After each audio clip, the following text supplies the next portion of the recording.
వి gold trusted gold buyers. మీరు తాకట్టు పెట్టిన బంగారాన్ని విడిపించి ఈ రోజు ఉన్న మార్కెట్ ధరకు కొనబడును.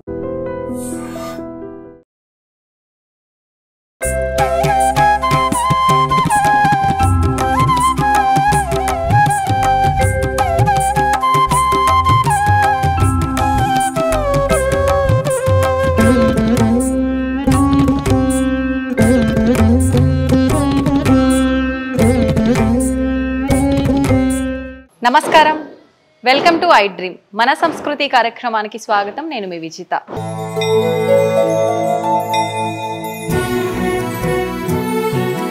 ప్రస్తుతం నేను ఉన్నాను విశాఖపట్నంలోని వెంకోజీపాలెం దగ్గర. ఇక్కడ శ్రీ కోదండరామ సహిత వైభవ వెంకటేశ్వర స్వామి ఆలయం అయితే ఉంది. ఇక్కడ స్వామివారి యొక్క గొప్పతనం ఏంటి అంటే, ప్రతి ఒక్కరము కూడా భగవంతుణ్ణి ఎందుకు ఆరాధిస్తామండి? చాలా వరకు కొంతమంది మనశ్శాంతి కోసం ఆరాధిస్తుంటారు, కొంతమంది కోరికల కోసం ఆరాధిస్తూ ఉంటారు, మరికొంతమంది మాకున్న ఇబ్బందులు తొలగిపోవాలని ఆరాధిస్తుంటారు. అయితే ప్రత్యేకించి ఇక్కడున్న స్వామివారి దగ్గర గనక ముడుపు కట్టి మనం అనుకున్న కోరిక కానీ సంకల్పం కానీ ఏదైనా ఉంటే చెప్పుకుంటే, అది ఆ ముడుపు మనం 7 వారాలు 8 వారాల పాటు ఆ ముడుపు యొక్క విశేషము, అది తీరేలోపే కోరికలు నెరవేరిన వాళ్ళు ఉన్నారు. అసలు నిజంగా ఆ ముడుపు విశిష్టత ఏంటి, ఈ ఆలయ విశిష్టత ఏంటో ఇక్కడ ఉన్న పురోహితులు రామ్ కిషోర్ ఆచార్యులు గారితో మాట్లాడి తెలుసుకునే ప్రయత్నం చేద్దాం. ఇంకెందుకండి ఆలస్యం, స్వామివారి దర్శనం చేసుకొని అనంతరం వారితో మాట్లాడి మరిన్ని విషయాలు తెలుసుకుందాం.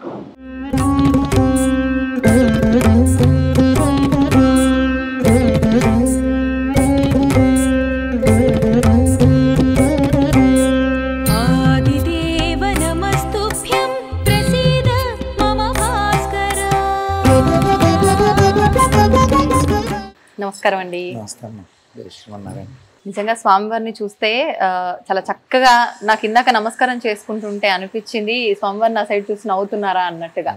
నిజంగా చాలా నీట్గా స్వామివారి అలంకరణ అదంతా కూడా చాలా చక్కగా చేస్తున్నారు. స్వామివారి పైన మీకున్న భక్తి అనేది అలంకరణలోనే తెలిసిపోతుంది. మామూలుగా అసలు ఆలయం గురించి తెలుసుకోవాలి మేము అనంటే ఏంటండి, ఆలయ విశిష్టత ఏంటి, ఆలయ నిర్మాణం ఎప్పుడు జరిగింది, అదంతా కూడా మా ప్రేక్షకుల కోసం తెలియజేయండి. ఇది వచ్చేటప్పటికే అమ్మ విశాఖపట్నంలో కొత్త వెంకోజీపాలెం. ఇది ఈ కొత్త వెంకోజీపాలెంలో ఉన్న ఆలయం అన్నమాట. అయితే 1995లో రామాలయం ప్రతిష్ట అయింది. ఈ మన స్వామివారి పక్కనే రామాలయం ప్రతిష్ట. సో అప్పటి నుంచి రామాలయం ఉంది. 2022 మే స్వామివారిని ప్రతిష్ఠించడం జరిగింది. అంటే ఈ ప్రతిష్టలో ఉన్న విశేషం ఏంటంటే, ఇక్కడ ఈ కొత్త వెంకోజీపాలెం అనే అంటే ఈ గ్రామ పంచాయతీ కింద వస్తుంది. సో ఇక్కడ దీంట్లో ఏంటంటే ఇంచుమించు ఒక 300-400 ఇళ్ళు ఉంటాయి. వారందరూ కూడా ప్రతి ఒక్కరూ కూడా ప్రతి ఇంటి నుంచి డబ్బులు వేసుకుని స్వామివారిని ప్రతిష్ఠించుకుని 108 డేస్, అంటే శంకుస్థాపన చేసిన 108th రోజే స్వామివారి ప్రతిష్ఠ చేశారు. అంటే అనుకోకుండా 108 డేస్ కలిసి వచ్చింది. కాకపోతే అంటే ఇక్కడ వెంకటేశ్వర స్వామి వారి ఆలయం లేదు, కొంచెం దూరంలో ఉన్నాయి, అటు కానీ ఇటు కానీ. అయితే వీరందరూ కూడా ఈ యొక్క గ్రామ పంచాయతీకి ఏంటంటే చాలా ఆలయాలు ఉన్నాయి కానీ స్వామివారు లేరు. సో దానివల్ల ఏంటంటే ప్రతి ఒక్కరూ ఈ యొక్క స్వామివారి యొక్క ప్రతిష్టలో పాల్గొనాలనే ఉద్దేశంతో అందరూ ఇంటింటి నుంచి ప్రతి ఒక్కరూ ఎంత అని లేదు, వాళ్ళు సొంతంగా వేసుకుని శుభ్రంగా స్వామివారిని చాలా సంతోషంగా ప్రతిష్ఠించారు. అప్పుడు ఆ ప్రతిష్ఠ నుంచి స్వామివారు మరియు రాముల వారి యొక్క సేవకుడిగా నేనే అర్చకత్వం వహిస్తున్నాను ఇక్కడ. అప్పటి నుంచి కూడా 2022 మేలో ప్రతిష్ఠ అయిందనమాట. అప్పటి నుంచి కూడా చాలా విశేషమైన పూజలు, అంటే ప్రతి శనివారం ఉదయం విశేషమైన అర్చనలు ఉంటాయి. లోపల స్వామివారు ఉన్నారు కదా, భోగ పెరుమాళ్ళు, ఆ స్వామివారిని బయట పెడతాం. అంటే భక్తులకి ఎలా ఉంటుందంటే వాళ్ళ చేతులతో ముట్టుకుని సంతోషంగా అభిషేకం చేసుకోవాలి. సో అభిషేకం చేసుకుంటారు. దాని తర్వాత మళ్ళీ ఓన్లీ సాటర్డేస్. సో అప్పుడు శుభ్రంగా వాళ్ళు అభిషేకం చేసుకున్న తర్వాత అర్చన చేస్తాం. ప్రతి శనివారం సాయంత్రం 7 అయ్యేసప్పటికల్లా స్వామివారికి విశేషమైన సప్తహారతులు ఇస్తాం. అంటే ఏకహారతి, కుంభహారతి, గరుడ హారతి, నామహారతి, శంఖహారతి, చక్రహారతి, ఇలాగా మొత్తం నక్షత్రహారతి. ఈ హారతులన్నీ కూడా స్వామివారికి ప్రతి శనివారం నాడు 7 గంటలకి చాలా విశేషంగా ఇస్తాం. అదొకటి చాలా అద్భుతం. అంటే వచ్చిన భక్తులు చూసి చాలా సంతోషిస్తారనమాట ఆ హారతుల్లో స్వామివారిని దర్శనం చూసి. ప్రతి శుద్ధ ఏకాదశికి లోపల మూర్తులు ఉన్నారు కదా, అవునండి. స్వామివారిని బయటకు వేయించేసి ఈ మండపంలో స్వామివారి కళ్యాణం చేస్తాం ప్రతి ఏకాదశికి. అంటే శుద్ధ ఏకాదశికి పౌర్ణమి ముందు వస్తుంది కదా, నెలలో రెండు ఏకాదశి, అది పౌర్ణమి ముందు వచ్చేది శుద్ధ, ఆ తర్వాత అమావాస్యకు ముందు వచ్చేది బహుళ లేక కృష్ణ ఏకాదశి అంటారు కదా. అప్పుడు స్వామివారిని బయటకు వేయించేసి ప్రతి నెల కళ్యాణం ఆచరిస్తాం.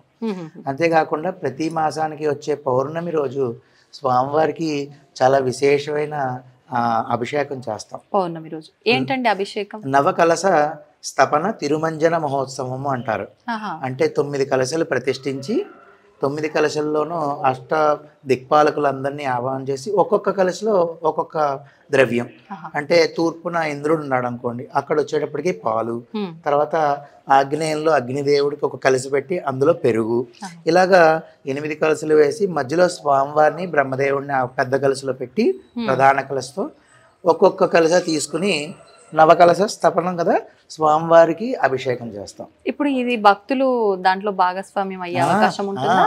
ఎవరైనా వచ్చి, అంటే ఇక్కడ మేము 5 పంచామృతాలకి సరిపడా శుభ్రంగా ఒక గిన్నెలు ఏర్పాటు చేస్తాం, పెద్ద పెద్దది. మేము అంటే మన ఆలయం తరపు నుంచి 25 లీటర్ల పాలు, 25 లీటర్ల పెరుగు ఇలా ఇస్తారు. సో అవన్నీ రెడీ చేసుకున్నప్పుడు ఏ భక్తులైనా వచ్చి వారు కూడా వాళ్ళు తెచ్చిన ద్రవ్యాలు ఇందులో కలిపేయచ్చు. మాకు ఇచ్చినా మేమైనా అభిషేకం చేస్తాం. ఇలాగా ప్రతి పౌర్ణమికి స్వామివారికి అభిషేకము, ఆ తర్వాత మళ్ళీ విశేషమైన ఆరాధన. పచ్చకర్పూర నామం ఏదైతే ఉందో ఆ నామం ఆ రోజు ఉదయం తీస్తాం. పౌర్ణమి నాడు ఉదయం స్వామివారికి అంగవస్త్రాలు కడతాం కదా, అంటే ఈ పట్టు వస్త్రాలు తీసేసి అంగవస్త్రం కట్టినప్పుడు తీసేసి గంధం పెడతాం. ఆ తర్వాత అభిషేకము ఆరాధన అయిపోయాక మళ్ళీ ఫ్రెష్గా పచ్చకర్పూర నామం అనేది పెడతాం. అలా ప్రతి నెల కూడా జరుగుతూ ఉంటుంది. ఇలా విశేషమైన కార్యక్రమాలు. అంతేకాకుండా మళ్ళీ మే నెలలో వచ్చేటప్పటికి స్వామివారికి ప్రతిష్ట కదండి, ఆ రోజు వార్షిక మహోత్సవాలు కూడా చాలా విశేషంగా జరుగుతాయి. ఆ రోజున ప్రత్యేకమైన పూజలు ఏమైనా జరుగుతాయి? ప్రత్యేకంగా స్వామివారికి సంవత్సరం తరపున చేయవలసినవి ఏమైనా ఉంటే ఆ హోమాలు ఆచరించడము. అంతేకాకుండా 108 కలశలు అష్టోత్తర కలశ అభిషేకం అనమాట. 108 కలశలు పెట్టి ఆ కలశలో ఇందాక చెప్పిన ద్రవ్యాలన్నీ ఒక్కొక్క భాగంగా విడదీసి వేసి స్వామివారికి అవన్నీ అభిషేకం. ఆ తర్వాత సాయంత్రం చాలా అద్భుతంగా కళ్యాణం, ఈ విశేషమైన కార్యక్రమాలన్నీ జరుగుతాయి. ఓకే, అయితే ప్రత్యేకించి భక్తులు ఆలయానికి వచ్చేది కొంతమంది మనశ్శాంతి కోసం వస్తారు, కొంతమంది ఏదో ఇబ్బందులు ఉన్నాయి తొలగిపోవాలని వస్తారు, కొంతమంది నాకు ఒక కోరిక ఉంది ఆ కోరిక నీతో చెప్పుకుంటే నెరవేరుతుంది స్వామి అని వస్తారు. ప్రత్యేకించి ఒక్కొక్క ఆలయానికి ఒక్కొక్క గుర్తింపు ఉంటుందండి. ఆ స్వామివారి దగ్గరికి వెళ్తే ఈ కోరిక కోరుకుంటే వెంటనే నెరవేరింది అని చెప్పి, లేదు అంటే ఈ ముడుపు కట్టాను నెరవేరింది అని చెప్పి, ఇలా విశేషం ఉంటుంది. అక్కడ అలాంటిది ఇక్కడ ఏదైనా విశేషం ఉందంటారా? అంటే ఈ ఆలయంకి నేను మీతో చెప్పినట్టు ప్రతిష్ఠ అయినప్పుడు నేను ఒక చోట నుంచి ఇక్కడికి రావాలమ్మా, స్వామివారి ముందే విన్నవిస్తున్నాను. అయితే అక్కడి నుంచి రావడం చాలా ఇబ్బందికరంగా మారిపోయింది, నన్ను వదలట్లే. అంటే మీరు ఇక్కడ నుంచి వెళ్ళడానికి వీల్లేదండి అని కూర్చున్నారు. అది కాస్త చాలా ఇబ్బందికరం అయిపోయింది నాకు. ఎందుకో ఇక్కడికి రావాలని స్వామి సంకల్పం అనుకోండి.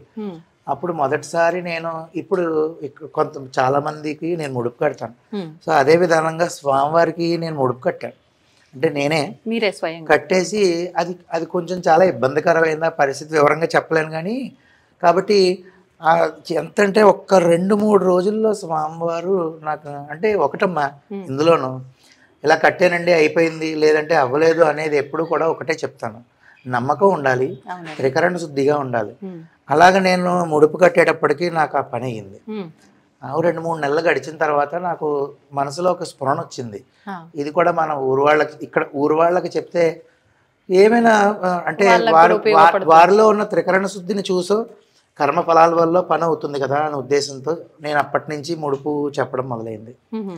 ఈ రోజున అది గురువారం కడితే గురుబలం ఉంటుంది అని మా పెద్దలు చెప్పడంతో ప్రతి గురువారం ఉదయం 8 గంటల నుంచి ముడుపు కడతాం. ఈ రోజున ఏంటంటే వివాహం కాని వాళ్ళకి వివాహం, మొన్న గోదా కళ్యాణం, ధనుర్మాసంలో గోదా కళ్యాణం అయిన వారికి కూడా అంటే వివాహంకి కావాల్సిన ఏంటంటే విశేషంగా గోదా కళ్యాణం చేయించుకుంటాం ధనుర్మాస వ్రతం ఆఖరిలో. సో అది అప్పుడు కూర్చున్న వాళ్ళు, ముడుపు కట్టిన వాళ్ళు, వివాహం దగ్గర నుంచి, తర్వాత అమెరికాలో ఉద్యోగం దగ్గర నుంచి, మొన్న నా దాంట్లో నేను పెట్టడం జరిగింది. అమెరికాలో వారి అమ్మాయి ఉంటుంది. వాళ్ళ తల్లిదండ్రులు ఇక్కడ కట్టారు. ఆ అమ్మాయికి అమెరికా గవర్నమెంట్లో ఉద్యోగం వచ్చింది.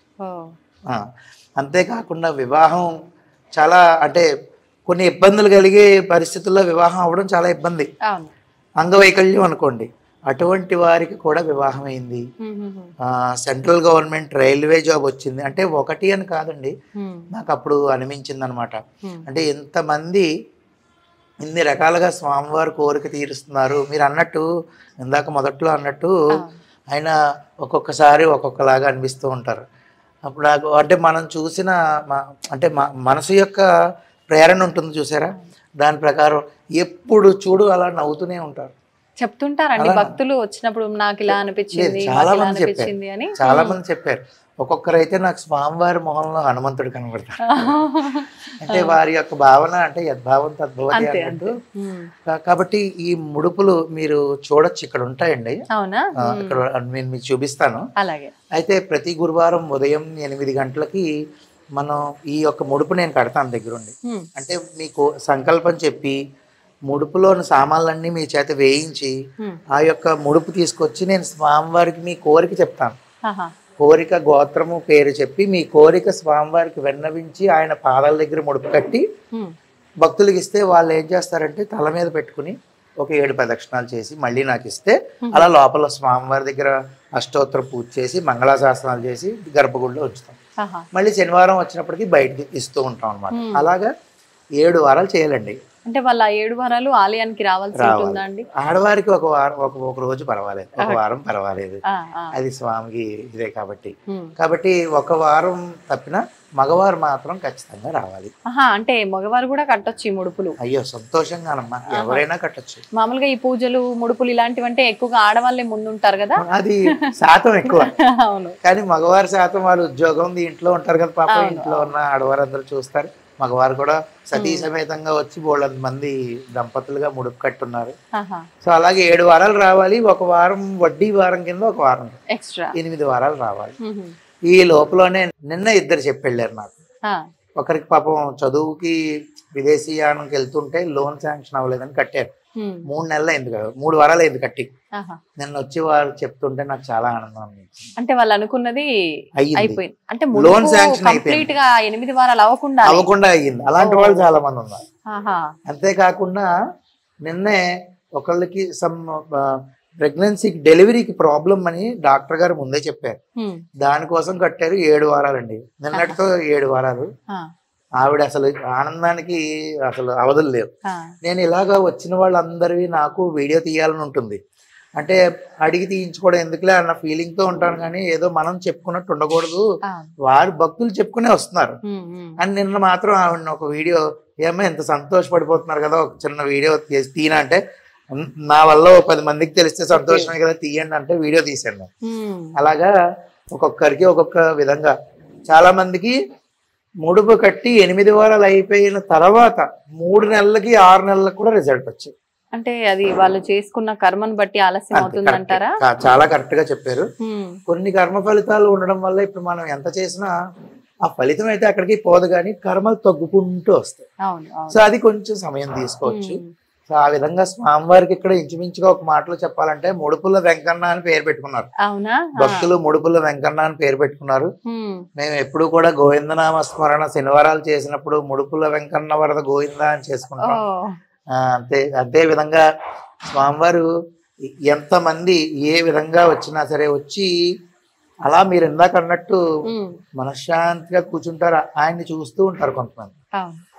గోత్రం చెప్పండి అంటే కూర్చుంటాం, కంగారు లేదండి గురుగారు అంటారు తప్ప ఆయన చూస్తూ కూర్చునే అవకాశం ఇక్కడ కూర్చుంటారు, అలా చూస్తూ ఉంటారు. ఒక్కొక్కళ్ళు వచ్చి విపరీతమైన కళ్ళనీళ్ళతో బాధపడిపోతారు. నేనేం మాట్లాడను అంటే వాళ్ళు స్వామితో మాట్లాడుకుంటారు అనే దీంట్లో ఉంటాను. అలాగా అందరూ వింటారమ్మా.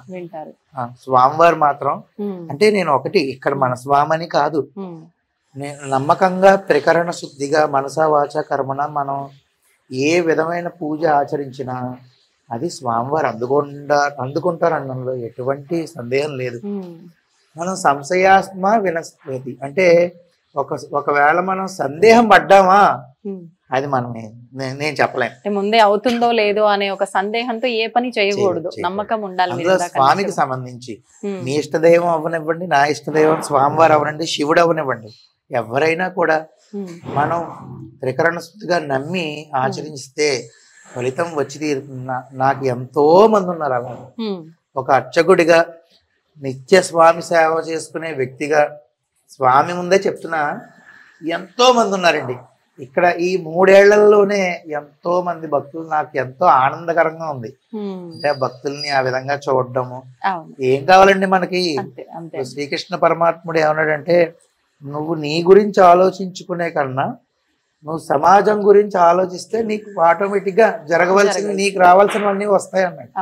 అలాగా ఇది 10 మందికి తెలిసి 10 మంది కట్టారు, 5గురికి ఉపయోగపడినా మిగిలిన 5గురు అవ్వలేదని బాధపడక్కల్లా. వచ్చారండి ప్రతి శనివారం దూరాబారాలు, ఇక్కడి నుంచి ఎంతో దూరం, పెందుర్తి, శ్రీకాకుళం నుంచి వచ్చి కట్టారు, విజయనగరం నుంచి వచ్చి కట్టారు, ఆ తర్వాత ఆమదాల వలస అని అక్కడి నుంచి వచ్చి కట్టారు. ఇంకొంచెం బాగా దూరమైన వాళ్ళు నన్ను అడిగితే నాకు కట్టాలని ఉంది కానీ నేను రాలేను గురువుగారు అంటే, వాళ్ళ గోత్రం పేరు చెప్పి నేను కట్టాను.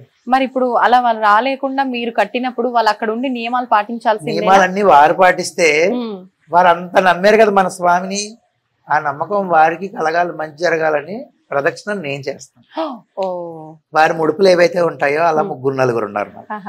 ఒంగోలు నుంచి ఒకళ్ళు అలా కట్టారు, బెంగళూరు, అమెరికా నుంచి ఒక 2 ఇలా ఉన్నారు.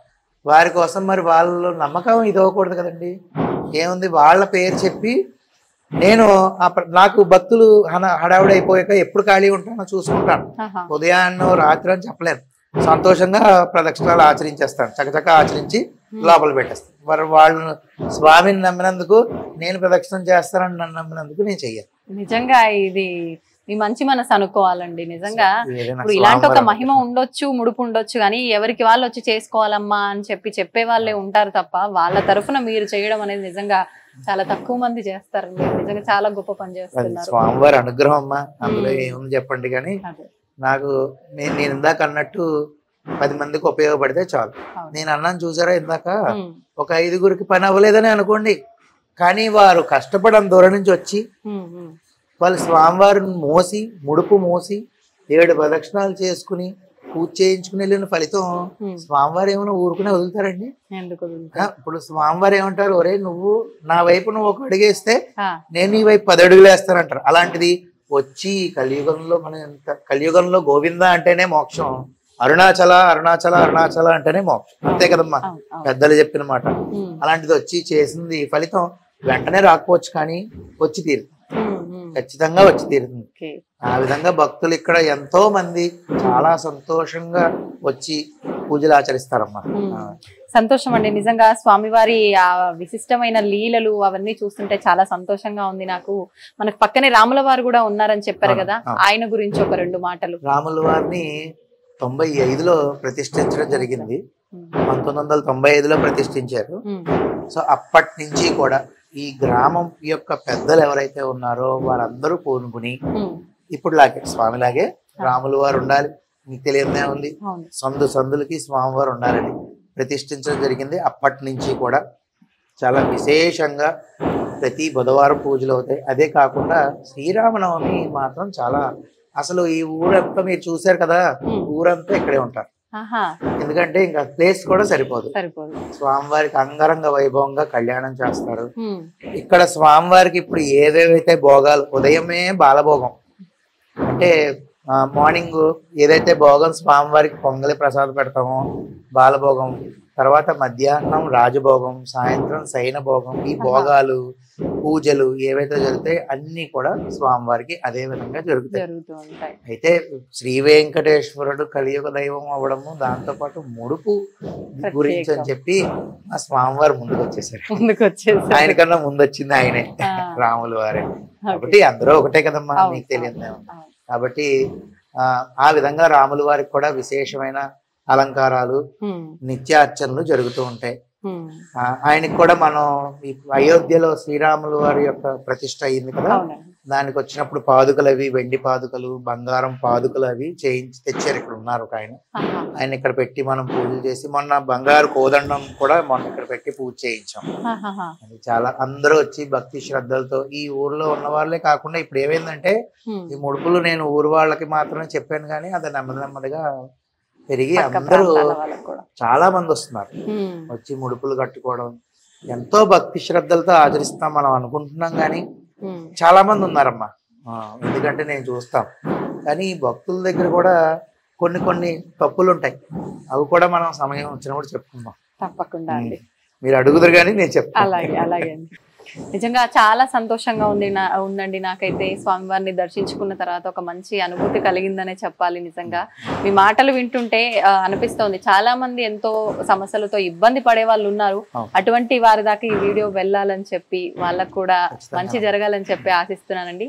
నిజంగా చక్కగా వివరించారు మాకు కూడా ఆలయ విశిష్టత గురించి, స్వామివారి వైభవం గురించి. స్వామివారి అనుగ్రహం, మీరు అంత దూరం నుంచి వచ్చి ప్రత్యేకంగా ఈ యొక్క స్వామివారి దర్శనం చేసుకోవాలి అని చెప్పి మీరు రావడం, ఎన్నో నెలల నుంచి వాస్తవానికి మనం అనుకున్నది, కానీ కుదరక, మీకు కుదరక, నాకు కుదరక, స్వామివారి అనుగ్రహం ఎప్పుడు రాసుంటే అప్పుడే ఈ రోజు రావాలని ఉంది. అంటే స్వామివారు మమ్మల్ని ఇక్కడికి పిలిపించాలనుకున్నారు, మిమ్మల్ని అక్కడికి మేము రమ్మన్నాం కానీ మీకు కుదరలేదు, మేమే రావాల్సి వచ్చింది. మాత్రం వాస్తవం. మీ అందరికీ కూడా స్వామివారి దర్శనం అయ్యిందని చాలా చాలా సంతోషం అమ్మా.